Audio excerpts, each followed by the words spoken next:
This is totally useless information with Nick and Roy. Listen, laugh, and learn. On today's show, we're going to talk about music, animals, fashion, science, and some other goodies. And we'll get news from around the world, and we'll open up the mailbag. Totally useless information. It's everything you never needed to know. From Beethoven to Bieber, rock and roll to rhythm and blues. This is totally useless music information with Nick and Roy. That's us. The first person, that's what I call this, the first person. Okay. Katy Perry was the first music entertainer, to have over 100 million Twitter followers. 100 million, Katy Perry. Wow. Wait, I got another one first. Okay. Shakira. Yeah, I'm shaking my hips as we speak, yes. Shakira has over 100 million Facebook likes. What's not to like? Shakira. Ay, caramba. The 1969 Rolling Stones album, Let It Bleed, had a cake on it, if you remember it. If not, look it up. The 1969 masterpiece album from the Rolling Stones, Let It Bleed, had a cake. It was baked. It was a real cake, baked by the acclaimed UK cook, author Delia Smith. Really? And so it's an actual picture of a cake. It's an actual, not a picture of a cake. It's an actual cake. Yeah. And she baked it. Delia Smith on the 1969 Rolling Stones, Let It Bleed. Did anybody eat it? That's what I want to know. And have your cake and eat it too. It's in a freezer somewhere in jolly old London. Okay, here's a cool one. The rapper Eminem, I forget his actual name. What's his name? I don't know, a plain or peanut? No. But that guy has had a bunch of hit songs, but he has the distinction of the most words in any hit song. 1,560 words. Wow. Can you imagine? That's 1,559 are curse words, and the other one is a sex innuendo. But can you imagine 1,500 words in a song? By the way, for those of you who are shouting at your device, Marshall Bruce Mathers III. Thank you, Marshall Bruce Mathers. Yeah, but like he Mathers. Yes, but listen, the third. Otherwise, it could have done the shortest one, which is the Beatles. She loves you. That's all they say. She loves you. Yeah. Loves whatever. you. Yeah. She loves you. Yeah. Yeah. Yeah, whatever. So no effing way. What? Le Freak was originally called F off. And if you want me to translate it, it was originally called F off. What? Yes. These were the words that were... Say that? Well, I will bleep it out. I hope I don't get dyslexic. Koof. Goof, yes. If you're dyslexic, it's koof off. Goof off, yes. Goof off. Kufu. Goofu. Kufu. That's a great name for a band. That's it. Now playing Kufu. Put your hands together for Kufu. So Kufu, these were the actual words that were sung as the main hook. But someone came along and said, no. They changed it to Freak Out before the song was recorded. So there you go. The Freak off. Yeah. Oh, cool. The oldest musical instrument in the world, the oldest, was found by archaeologists. More than one, yes. Yes. And it's a piece of bone that was fashioned with holes in it. It is a bone flute. It is 35,000 years old, and it played in the key of F for FEMA. Yes, it did. Yeah, and they said, hey, what are you, blowing my leg? That's not your leg. Little bandana. Steve Van Zandt. You know Steve Van Zandt from Bruce Springsteen's band. He played... I hate Bruce Springsteen, but go ahead. Okay, well, he played in his band. He also, if you remember, if you're a fan of the show The Sopranos, he was Silvio Dante. Now, he wears that iconic bandana. You're thinking, wow, this is a fashion statement. But no, there's a reason why he does this. That's why it's called a purpose. There's a reason for it. Was that? To It holds his head on. Almost. It's to cover a permanent loss of hair from a car accident.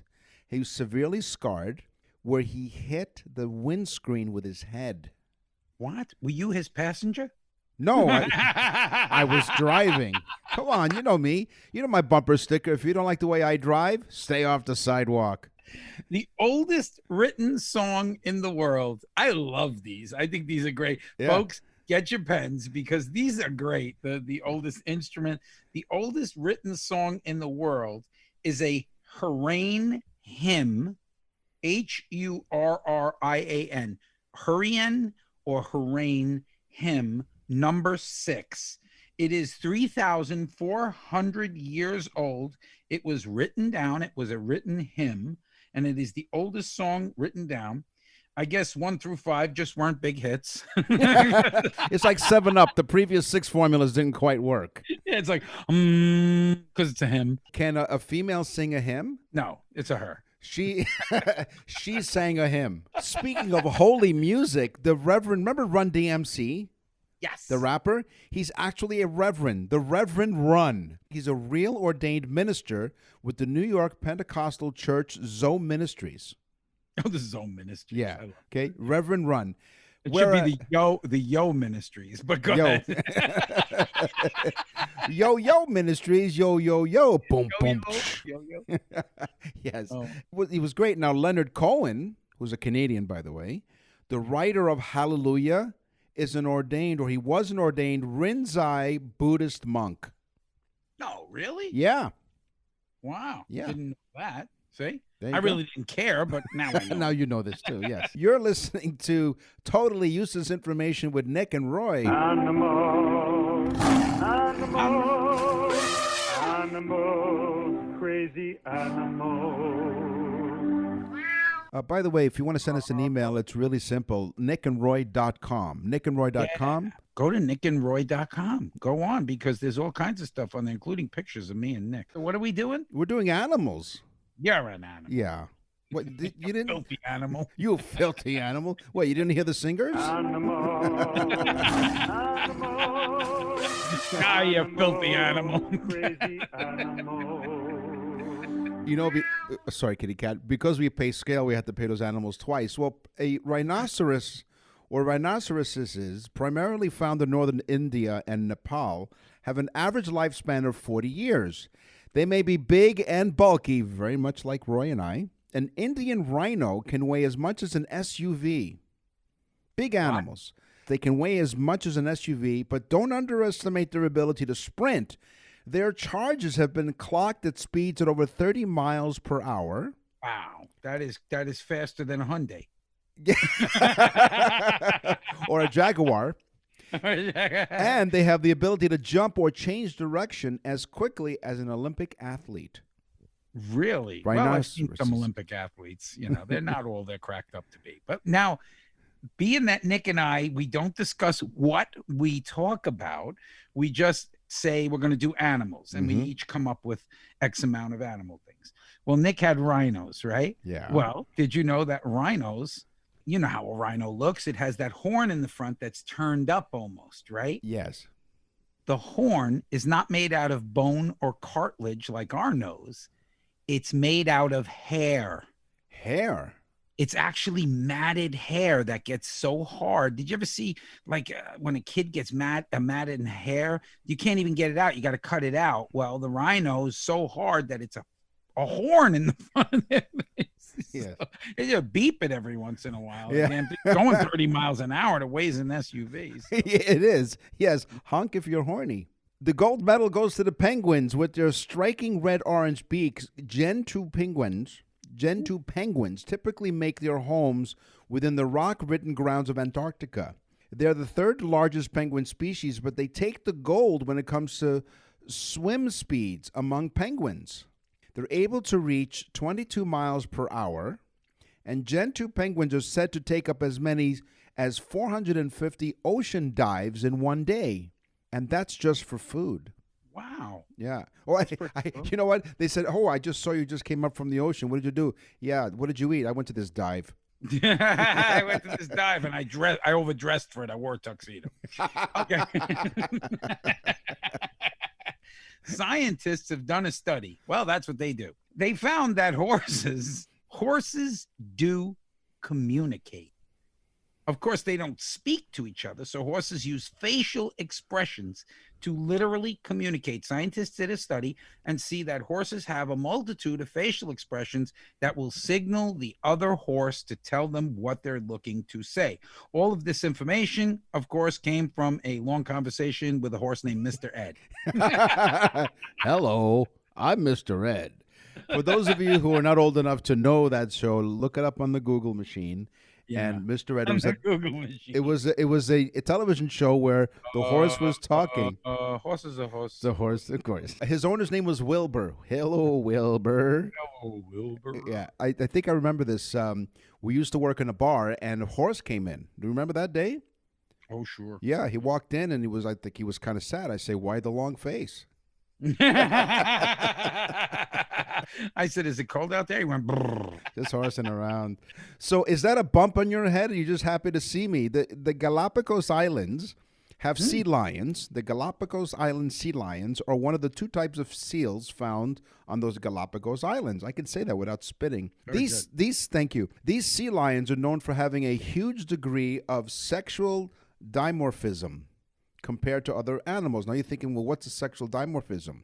It's the conditions two sexes of the same species exhibit different characteristics beyond the differences in their sexual organs. Nick and Roy will continue with totally useless information. Totally useless information with Nick and Roy continues. Listen, laugh, and learn. Frogs can be hypnotized. Oh. If you lie a frog on its back, and I don't know why you wouldn't, and gently stroke its stomach, Whoa. the frog will go into a hypnotic trance. Hell, if you lay me on my back and rub my stomach, I'll go into a hypnotic. Who wouldn't? I know. I might even jump around like a frog. And if you kiss me, I might turn into a prince. You talk about being a horny toad. So the blue whale is the largest animal on the planet, weighing up to 150 tons and measuring 90 feet long. 90 feet long, okay? Almost 100, not quite 100. It's 90 feet. That's insane. Distance between two bases in a baseball diamond. 90 feet. That's how long a whale is. You can take a whale and put it between first base and second base, and it'll fit right in there in between, okay? 90 feet. Give you a visualization of it. That's huge. Yeah. The whales of this size have a massive heart weighing at 1,300 pounds. This is the size of a Hyundai? Well, the size of a small car, yes. It is. And ladies and gentlemen, sponsored by Hyundai. Yes. To move the blood through its colossal body and arteries, its heart beats so powerfully you can hear it from 2 miles away. Really? But you might miss it because the heart only beats 8 to 10 times per minute. That's insane. That's super slow, but it's so big it probably just moves so much damn blood or whatever they have. I guess they have blood. Yeah, well, they're mammals, right? Yeah. Wow. Sponsored by Hyundai, the other Korea, not the one with the bad guy. the good Korea. The good Korea. Wow. We know that the sloth is a slow animal, right? We've discussed this on the show. But did you know that it takes a sloth 2 weeks to digest its food? 2 weeks. So I guess a sloth does everything slow, you know. Yes, said a female sloth with a smile on her face. Hey, is that a bump on your head? Are you happy to hear me? You're listening to Totally Useless Information with Nick and Roy. Welcome to the Totally Useless Information Fashion Show. Gucci was the legend behind the brand. We all know, right? Gucci bags. Yeah, sure. The famous GG logo that you see that everywhere. Sure. He personally established it in Florence when he was 40 years old. Late bloomer. I did not know. 40. So Gucci starts out at 40. In Italy. he was inspired by Londonese and Englishmen and English women in general.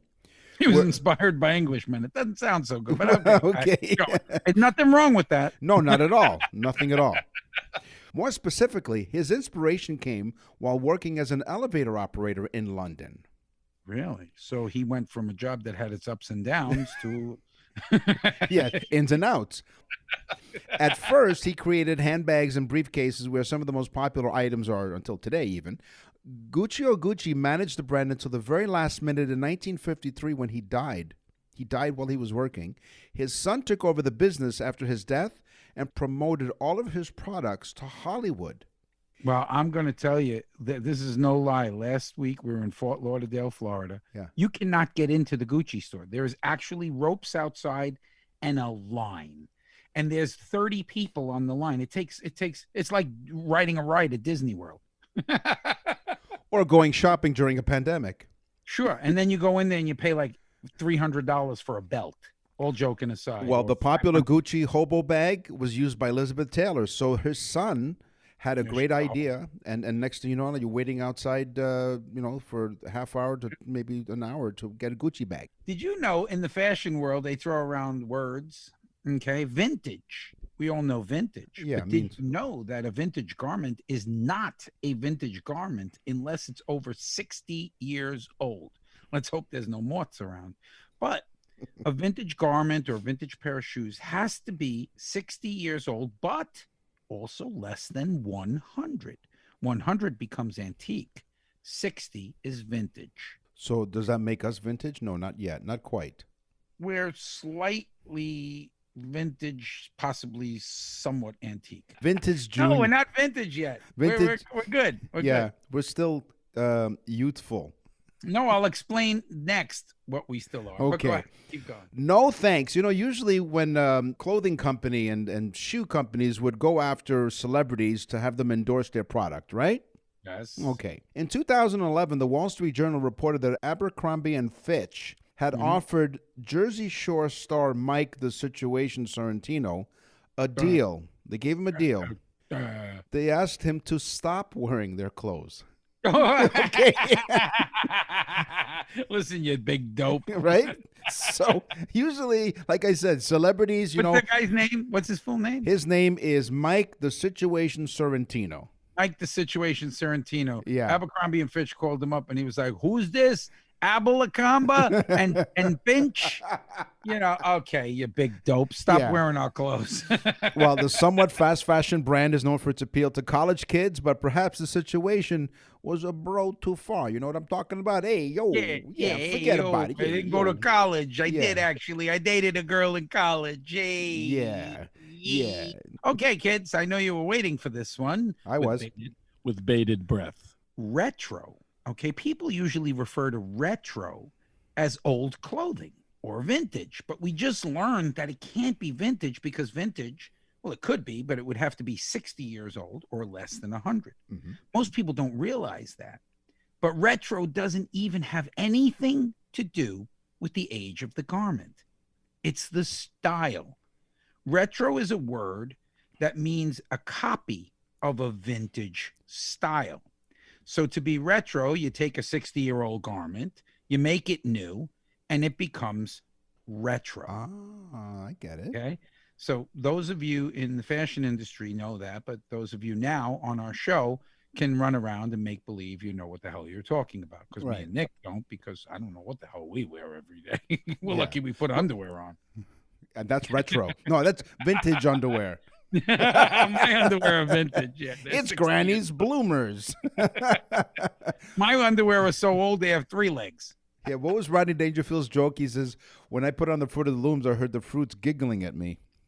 The British fashion of wearing hats was started by Queen Elizabeth I in 1571. She decreed that everyone over the age of 7 had to wear hats. You'll still see both men and women sporting smart hats at special occasions in England, especially at regattas and horse races and garden parties and weddings. But that's because of the stuff that everybody goes to. Yeah, she started it, Queen Elizabeth I in 1571. It should have been called smart ass hats. But Yes. whatever. Yeah. Smart ass hats. Nobody likes the English either. Yeah. They can go ahead and hang out with the French for all I care. Yeah, but you Think- know, hold on. You know there are people who are listening to us in England. You know there are people who are listening Wait to a us in minute. France. Shut it down. You Shut- know that we have people listening to us in Germany. Let me explain something to you. Yes. I'm very fond of Europe in general. And all joking aside, I think, of course, the English are the closest to us that there is, even though we won. Nah, I joke around about the English. Germans are okay. I mean, Heidi Klum, she's German. So what the hell? And then you got people from Liechtenstein. This is an audio podcast, but you can't see his face. He actually contorts his face when he says Liechtenstein. No, I don't. That's the way it looks. That's a vintage look. That's a vintage retro. Thank you for joining us. Totally useless information with Nick and Roy is what you're listening to, in case you had any doubts at all what you were listening to. It's like, what the heck is this? And we invite you to join us on our website, and our website has all kinds of fun stuff to do. You go to nickandroy.com and you click on episodes. You can go back and listen to the whole library of over 130 some odd episodes. You can also go to nickandroy.com and you can send your loved one or a friend a unique and fantastic birthday message. You have to do it, folks. Go on, check it out. This is becoming a rage. I mean, really, honestly, we have people asking us to do it for other things like Christmas cards and anniversaries and so on. And we're doing it for them. We're specializing. It's like a mini show made for the person that you care for. And it is amazing. Go on nickandroy.com. You'll hear there's actually a sample there. It's a lot of fun. And the person will just be so happy that gets it. It is for the person that has everything. So nickandroy.com. nickandroy.com. Nick and Roy will continue with totally useless information. We're back with totally useless information with Nick and Roy. Listen, laugh, and learn. Pink is for girls, blue is for boys, right? Well, that's what any baby shower would have you believe, or gender reveal parties.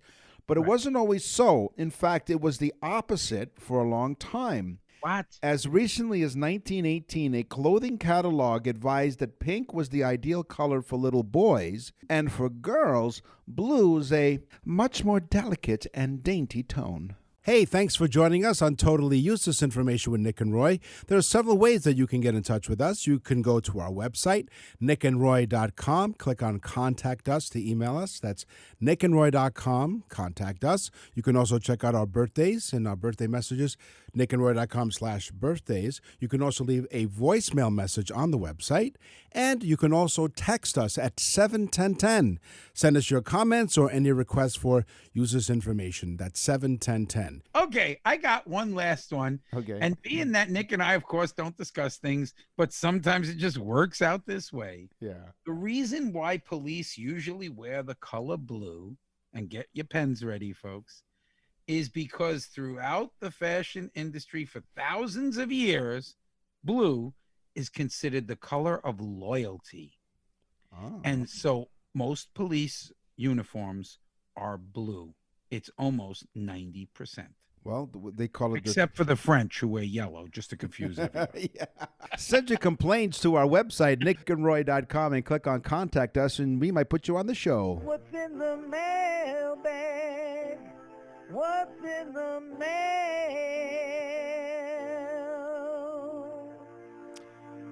This is an email from Jody from Madison, Wisconsin. Now, I don't Hi, know. Jody. I don't know if Jordan's male or female, because it could be either or. Maybe Jody. Okay, excuse me then. Hello, Jody. We're not sure what color dress Jody was wearing or what Not color. that there's anything wrong with that. No. So thank you, Jody, for writing in Madison, Wisconsin. Thank you for all the people from Wisconsin. For dear Nick and Roy, we really enjoy your show every week. I wanted to ask you guys something. Okay? You've reached the right place. On a TV program, I saw a new father handing out cigars upon the birth of his baby. It had me wondering, would Nick and Roy know anything about that? Okay. I like cigars. Yeah. Thank you, Jody, for trusting us. Would Nick and Roy know something about that? Well, thanks, she says, or he says, thanks and keep up the good work, Jody. Well, Jody, thank you very much for your trust in us and giving you useless information. Jody, you're in trouble. Yeah. All you have to do is click send, and that was it. Your life changed forever. The tradition of handing out cigars may have started in colonial America. Pacing in a parlor for hours was the expected practice of a father while the missus was she was in the bedroom with the midwife or doctor giving birth. The custom actually came from indigenous North American tribes who marked occasions like a birth with a gift-giving feast called potlatch. Roughly a year from the child's birth, the family would hold a potlatch to give gifts to these people in attendance on behalf of the child. Only well-to-do native families hosted a potlatch. The tribal slaves were forbidden to attend or host one. An extravagant display of wealth can be found at a potlatch, including blankets, animal skins, food stores, and ornamental coppers. You know, I actually hang out sometimes with Rocky Patel, who I don't know if you're familiar with cigars, but Rocky Patel is now one of the finer cigars. It's fantastic. I mean, it's up there with your Macanudos and your Cohibas and so on. Rocky's a cool guy. His brother Mish, really cool guys. But his cigars have taken off unbelievably all around the world. So if you haven't ever smoked a Rocky Patel cigar, this is brought to you by Rocky Patel Cigars and Hyundai. Wow. There you go. So once again, if you want to send I'm trying to keep Hyundai in business. I just bought one and they gave me a 7-year warranty. If they go out of business, I don't get my 7 years. What was okay? We quote Rodney Dangerfield a lot because he was one of our favorites. He said, "I just signed a 2-year deal with GM. I bought a new car." You can send your emails to nickandroy.com. What's in the mail? Yeah, I like the warranty expires when you do. And now for something completely useless. No, it's not a picture of me and Nick. At nickandroy.com. Here's the useless fact that's really cool. So get your pens. All right. If you got into a 727 jet, regular passenger plane, and flew from the moon to the sun, normal passenger plane, it would take you 20 years to travel from the moon to the sun. Okay, that's a lot of crappy plane food and a very sore tush. What kind of airline is that? Could you imagine? The seatbelt sign doesn't go on for like 8 years. That's right. Go off. You're listening to Totally Useless Information with Nick and Roy. Einstein was a moron. Newton was a jerk. E equals nothing. It's science, science, science. When you think of lakes, you think of, thoughts of tranquility and summers and hanging out. Makes me want to pee. Yeah, because you're old. That's why. Has nothing to do with the lake or Niagara Falls. It's the fact that, you're at that certain age where... people say to me, we're going to the lake. You're in? What a pisser. So, piss off. So lakes bring you, thoughts of tranquility, and you just, summer's relaxing by the lake, but not lethal explosions. But Africa has experienced bursts of volcanic gases rising to the surface. Very much like Roy and I have experienced volcanic gases. I have that when I jump in a lake sometimes. Comes out, a big bubble comes up, boom, and it just I don't know, sometimes it doesn't explode, but everybody still runs. That's right. It leaves destruction in their wake, both the volcanic gases in Africa and when Roy jumps in the lake. Yeah, boom. In August of 1986, gases below Lake Nyos in Cameroon, which sits above the 950-mile-long chain of volcanoes, known as the Cameroon Volcanic Line. How creative, huh? The Cameroon Volcanic Line. Cool, like kaboom. Kaboom. Became concentrated when it came to the surface. An explosive degassing of 1.6 million tons of carbon dioxide occurred, forming a 160-foot high cloud.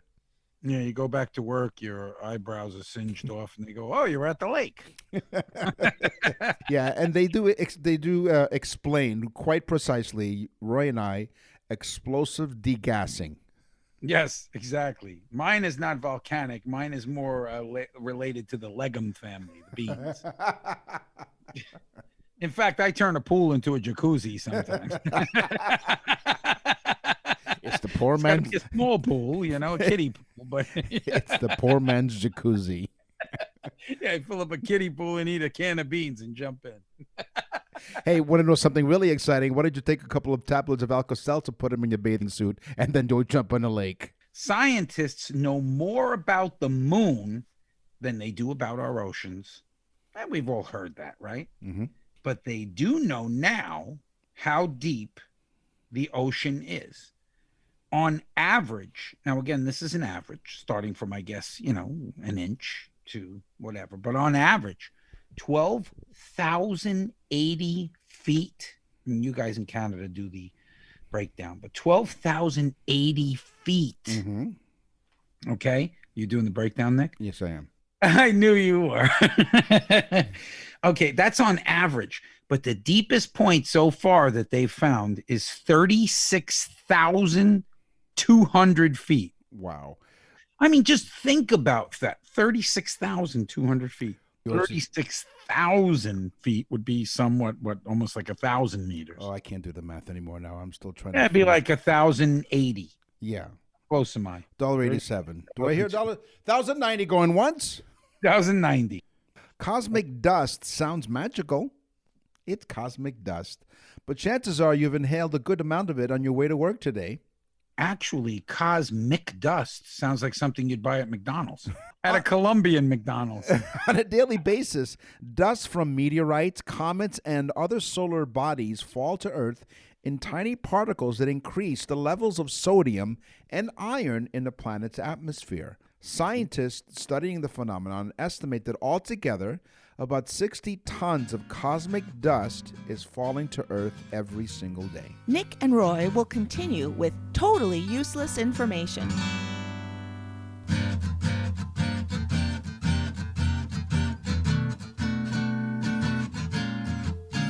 You're listening to Totally Useless Information with Nick and Roy. Listen, laugh, and learn. Archaeologists have found that in the city of Pompeii, they noticed that every house had a bathroom. Oh. Which was amazing for the time period because they were like, wow. But they also noticed that every bathroom was on the second floor because the Italians figured out that gravity pulls liquid down.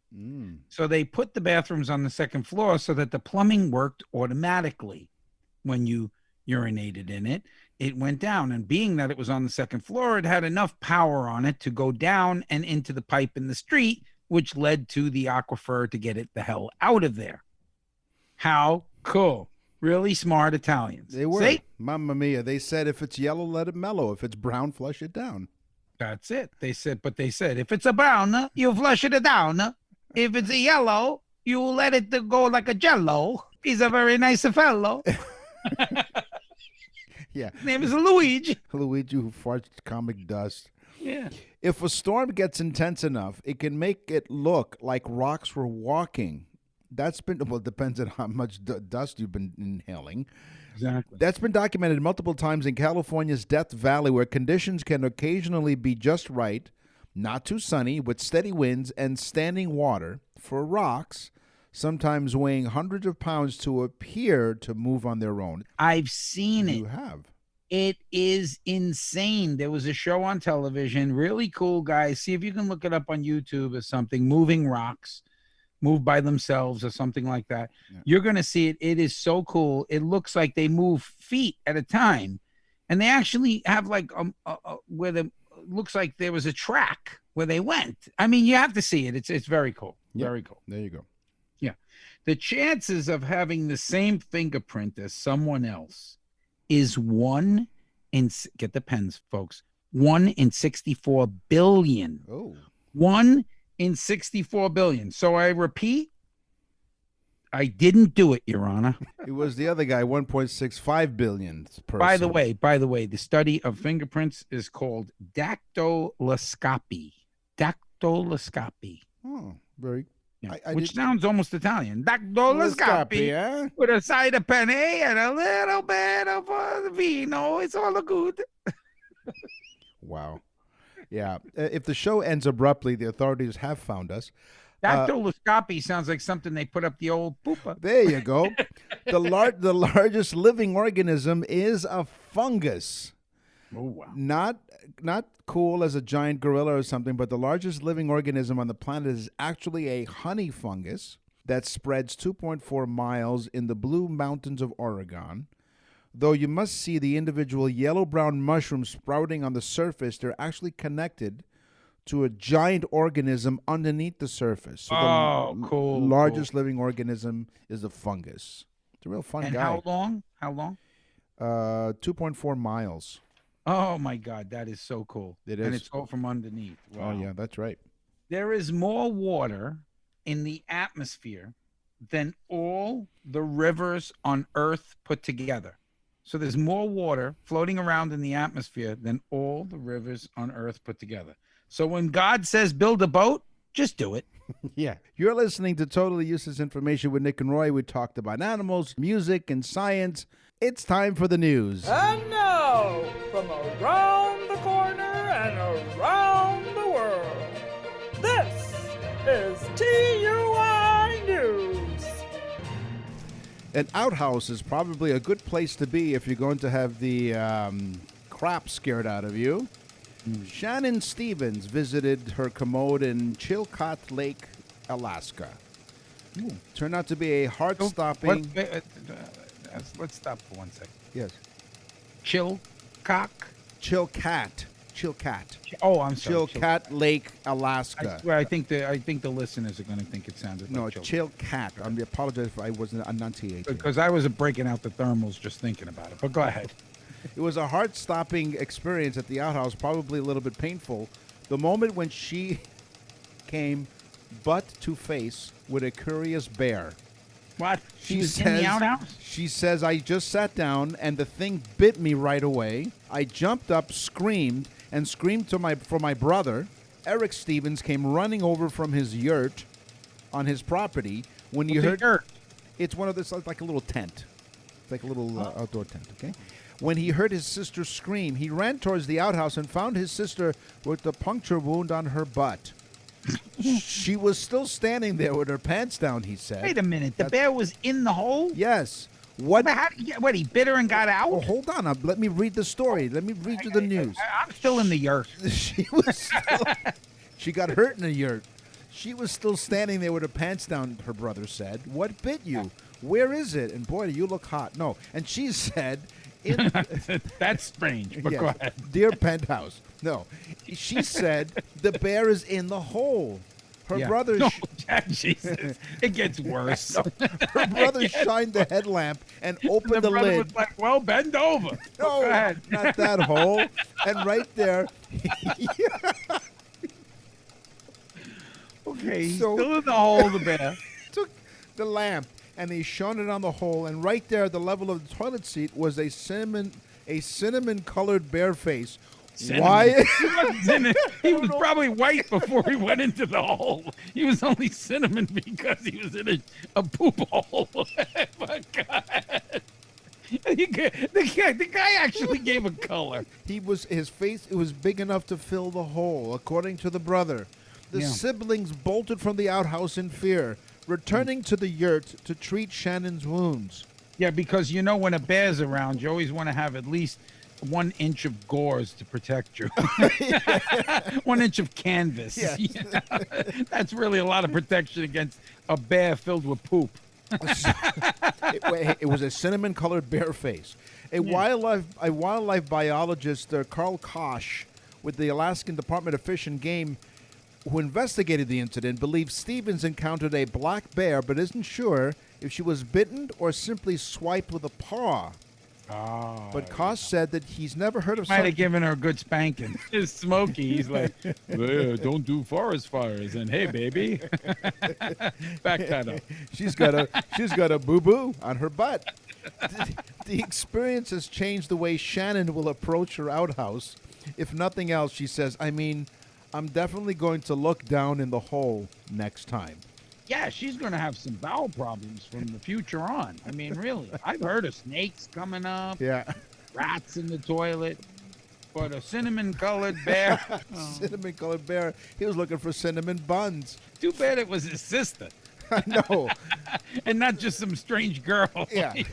Again, Dear Penthouse. That would have been interesting. And that's news from around the world, and that's all the time that we have for this week's episode of Totally Useless Information with Nick and Roy. We are going to scour the internet far and wide and find out more useless information for you guys next time. Yeah, so for up until next week, me and Nick will be in the girt. No, it's a yurt. I had no idea. A yurt. It's a I had yurt. no idea what a yurt was. I still wouldn't call it a yurt. I'd Yeah. call it a tent. Yeah.